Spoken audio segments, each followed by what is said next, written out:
예수 그리스도가 필요한 시대라는 말씀으로 여러분에게 말씀을 전하려 합니다. 시대가 갈수록 두려운 일이 많이 다가오게 될 텐데 정말 우리가 무엇을 준비하고 기도해야 되는지에 대한 말씀을 함께 나누고자 합니다. 그래서 이사야서에 나타난 그 하나님의 은혜가 무엇이며 또 앞으로 나타날 미래에 우리가 무엇을 준비하고 살아야 되는지 그런 말씀을 가지고 함께 기도하며 우리가 다가올 미래를 준비하는 지혜로운 성도들이 되기를 주님의 이름으로 축복합니다. 그래서 그 첫 시간으로 오늘 여호와의 말씀이 좋소이다라는 제목으로 여러분에게 말씀을 드리게 될 텐데요. 그래서 오늘 그 첫 시간으로 오늘 유다의 멸망을 불러온 이 히스기야 왕, 이 히스기야를 통해서 결국 유다가 멸망하게 되죠. 그런데 이 상황을 통해서 예수님이 오셔야 될 이유가 무엇인가를 여러분에게 말씀을 드리려 합니다. 예수님이 오실 수밖에 없었던 상황은 이랬습니다. 오늘 이사야서 39장 6절에 보니까 보라 날이 이르게 될 텐데 내 집에 있는 모든 소유와 내 조상들이 오늘까지 쌓아둔 모든 재산들 소유들 모두 바벨론으로 옮긴 바 되고 남을 것이 없게 될 것이다. 또 그에게 태어날 자손들 중에서도 사로잡혀서 바벨론 왕궁의 신하가 되어서 황관이 되어서 결국은 이 바빌론에게 유다가 멸망하게 될 절망적인 말씀이 히스기야에게 전해졌습니다. 바로 이 상황이 예수님이 필요한 시대, 예수님이 오셔야 될 그 상황임을 성경을 통해 우리는 배우게 되는데요. 왜 이런 상황까지 오게 되었을까요? 그 주된 역할을 이 히스기야 왕이 하게 됩니다. 오늘 히스기야가 이사야에게 이런 말씀을 듣고 이런 고백을 하죠. 나라가 망한다고 그러니까 여호와의 말씀이 좋소이다. 굉장히 믿음 있는 말 같죠? 정반대였습니다. 그 이유가 뭐였냐면 내 생전에는 평안과 견고함이 있으리로다. 내 생전에는 그런 일이 일어나지 않을 거니까, 망하지 않을 거니까 우리 자손들이야 이웃들이야 잡혀가든 망하든 나만 괜찮으면 좋다라는 그런 마음을 가진 믿음 없는 이 말, 오늘 이 히스기야의 이 믿음의 태도가 어찌 믿음이겠습니까? 이런 불신과 하나님을 떠난 이 믿음의 말을 하나님이 들으시고 결국은 이 바벨론에게 이 유다가 망하게 됩니다. 히스기야가 병들어 죽게 되었을 때 하나님께서 이사야를 통해서 말씀하시지 않습니까? 이제 죽을 때가 됐으니까 집에 유언하십시오. 그리고 죽고 살지 못하리라고 하나님 말씀하셨습니다. 이 말씀을 들은 히스기야의 반응과 태도를 가만히 보십시오. 얼굴을 벽으로 향합니다. 그리고 하나님께 기도하기 시작하는데요. 하나님, 제가 과거에 그래도 선한 일 좀 했지 않습니까? 그 선한 일을 기억해서 참 불쌍히 여겨달라고 통곡하면서 하나님 앞에 기도하는 이 히스기야의 모습입니다. 하나님이 그 기도를 들으시고 이렇게 응답하십니다. 내 기도를 내가 들었다. 내 눈물도 보았다. 그러면서 내 수완은 15년 더하여 주겠다 하시는 그런 응답을 받고 그뿐이 아니었습니다. 하나님이 또 뭐라고 약속하냐면 그동안 이 유다 예루살렘을 괴롭혔던 이 아수르 왕의 손에서 내가 너를 지켜주겠다. 이곳을 보호해주겠다. 이런 믿음의 위대한 역사를 이루었던 이 히스기야 왕이 오늘 이 본문에서는 자기만 괜찮으면 좋다. 정말 믿음 없는 경솔한 말을 하고 있는 것을 보게 되죠. 히스기야가 이런 죽을 병에 걸려 죽을 수밖에 없었던 이유가 있었습니다. 그걸 나중에 히스기야가 오늘 38장 10절 이하에 이렇게 고백하죠. 자기 생명의 소원이 있는데 그 빨리 죽게 된 이유가 바로 자기의 고백 속에 들어보니까 내가 중년에 죽지, 내가 못 살지, 항상 이런 말이 자기 입에서 나왔던 겁니다. 그뿐 아닙니다. 자기의 거처하는 이것이 목자의 장막을 거듭같이 나를 떠나서 내 거처가 옮겨지게 될 것이고 내 생명을 말았도다.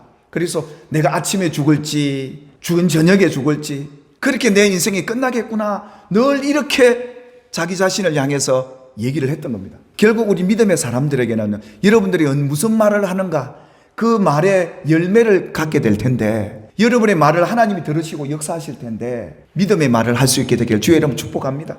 하나님 나를 지키실 거야. 하나님 내 생명을 지켜주실 거야. 하나님이 내 생명의 수완까지 살게 하실 거야. 히스기야의 이 죽을 병에서 하나님이 은혜를 베푸시지 않습니까? 그래도 기도했으니까요. 하나님이 은혜를 베푸서 15년간 더 살게 해 주셨습니다. 이렇게 죽을 병에 걸려 살아났다는 소문이 온 동네에 들리니까 가까이에 있는 나라 이 바벨론에서 축하 사신을 보냅니다. 결국은 이 바벨론이 이 유다를 호시탐탐 노리면서 정탐을 보냈던 것이죠. 이 히스기야가 그 사자들이 자기 나라에 와서 축하해주고 예물을 보내주니까 얼마나 기뻤던지 자기 나라에 있는 모든 무기고에 있는 무기들을 다 보여줍니다. 그 말은 무슨 말입니까? 내 나라가 이만큼 힘이 있다는 걸 보여주는 겁니다. 그것만 보여준 게 아니었습니다. 그동안 선조들로부터 받아 모았던 소유물, 그 모든 소유물도 다 보여주면서 내가 가진 게 이런 거다 자랑을 하고 그들에게 다 보여줍니다. 그 당시 이 예루살렘 상황은 언제나 호시탐탐 노리고 있는 나라들이 많았습니다. 가장 가까이에 바벨론, 북쪽에 아수르, 남쪽에는 애굽. 아마 이 히스기야 왕도 자기를 자랑하고 싶은 이 교만함이 그에게 있었던 것이죠.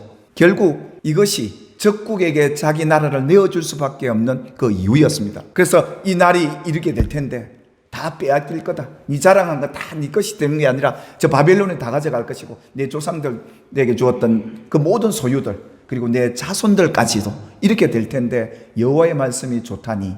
유다의 멸망의 원인이 뭐였습니까? 나만 좋으면 된다는 것이었습니다. 이 얼마나 이기적인 욕심 속에 뿌리 박혀 있는 죄악일까요? 히스기야가 이랬던 겁니다. 이게 나라를 망하게 하는, 그 집안을 망하게 만드는 그 이유였습니다. 적군들 앞에 보여주잖아요. 자기가 가진 힘이 이렇다. 자기 재력을 자랑하는 이 자기 교만 말입니다. 하나님이 그에게 주었던 힘을 자랑했던 이 히스기야, 결국은 유다가 망하게 된 그 원인이 되는데요. 바로 이것이 교만이었지 않습니까? 결국 그들은 하나님을 의지하지 않고 하나님을 떠나게 되는 이런 불신앙의 자리에 있는 이 시대 말이죠. 사랑하는 여러분, 세상은 갈수록 하나님 아닌 다른 것을 의지하려 합니다. 자기가 가진 재력, 자기가 가진 힘, 권력, 이걸 자랑하면서 남이 망하든 남이 어떻게 되든 상관하지 않습니다. 자기만 좋으면 된다. 이것이 이 마지막 예수 그리스도가 오셔야 될 그 상황 속에 일어났던 일들이었습니다. 디모데후서 3장 1절 이하에도 이 마지막 때 일어날 일들을 여러분 먼저 깨닫고 대비하셔야 되는데요. 너는 이것을 알라. 말세에 고통하는 때가 이르러 사람들이 자기를 사랑하며 돈을 사랑하며 자랑하며 교만하며 쾌락을 사랑하기를 하나님 사랑하는 보다 더한다 이겁니다. 오늘 사도 바울을 통해서 우리에게 준 다가올 시대 속에 나타날 현상들, 고통의 때가 이르는 이유가 뭐냐면 결국은 자신을 너무 사랑한다는 거죠. 여러분, 자신도 사랑해야 돼요. 근데 자신만 사랑하는 것은 이기적인 죄입니다. 그리고 이웃들을 돌아보지 않고 무모하고 원한을 풀지 않고 모함하고 이웃들을 그렇게 가해하는 이 시대가 다가온다는 겁니다. 하나님이 심판하시는 그 기준 속에 하나를 보면 남이 망하는 것을 기뻐하는 것도 죄입니다. 그리고 세상에 있는 어떤 것보다 하나님을 사랑해야 되는데 하나님보다 더 사랑하는 것들이 세상에 생겨나는 그때가 고통하는 때다. 결국 예수 그리스도가 필요한 시대 속에는요, 주님보다 세상의 것들을 더 의지하고 사랑하는 그 시대를 맞이하게 될 것이다 라는 것을 우리에게 경고해 주고 있는 메시지 아니겠습니까? 많은 사람들이 하나님을 믿는다고 합니다. 그래서 경건의 모양은 있는데 이렇게 자기만을 사랑하고 돈을 자랑하며 세상에 자기 가진 것들을 자랑하면서 이웃들을 하대하고 무시하고 사랑하지 않는 그들에게서 네가 돌아서라 이럽니다. 그래서 우리가 뭘 챙겨야 될 것인가? 오늘 이 바벨론으로 사로잡혀간 그 이후부터 14대 후에 누가 옵니까? 예수 그리스도가 오십니다. 이런 상황이 시작되면서부터 예수님이 올 때까지 이 죄악이 계속됩니다. 하나님을 멀리합니다. 새로운 희망은 예수밖에 없다. 이걸 알리면서 오늘 이 39장을 우리에게 말씀하고 있는 것이죠. 여러분, 예수 그리스도가 필요한 이 시대에 어떻게 저와 여러분이 반응해야 될까요?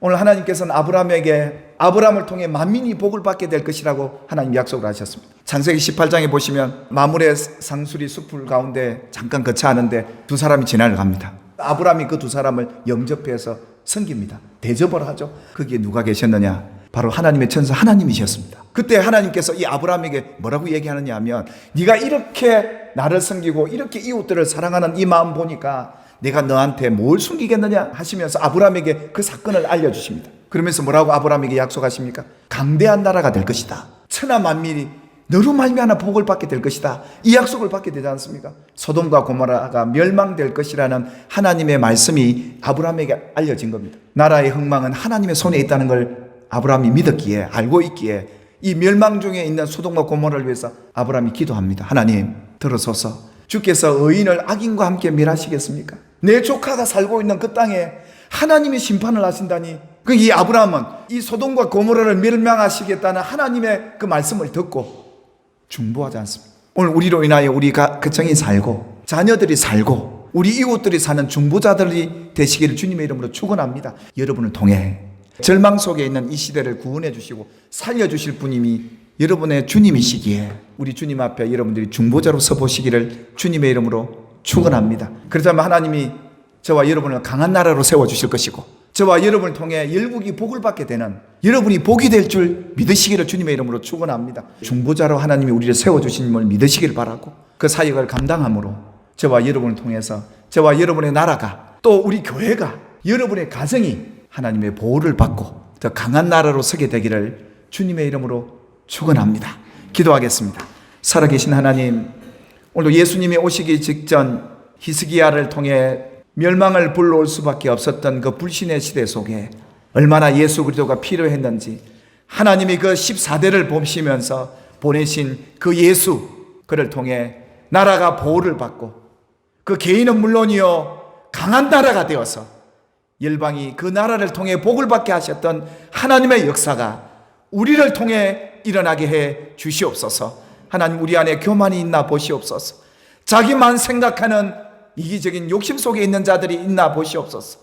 우리가 그런 자리에 있지 않게 하시고 하나님만을 의지하고 내게 주신 하나님의 주신 것들을 의지하는 것이 아니라 하나님만 의지하는 우리 믿음 되게 하여 주시옵소서. 마지막 때에 참 혼란스럽습니다. 하나님, 우리 성도들 이 마지막 미래를 준비하는 과정 속에 우리 성도들이 깨어서 정말 이 시대에 하나님이 찾으시는 아브람 같은 멸망 앞에 있는 이 세상을 구원해낼 예수가 필요한 이 시대 속에 중보자의 사명 감당하게 하여 주시옵고, 우리의 이 섬긴 이웃들을 돌아보고 가정을 사랑하고 정말 우리뿐만 아니라 다른 나라까지 관심을 갖고 사랑으로 섬기며 기도하는 우리 교회, 우리 성도들로 마지막까지 사용되어지도록 축복해 주시옵소서. 예수님의 이름으로 간절히 기도 올리옵나이다. 아멘.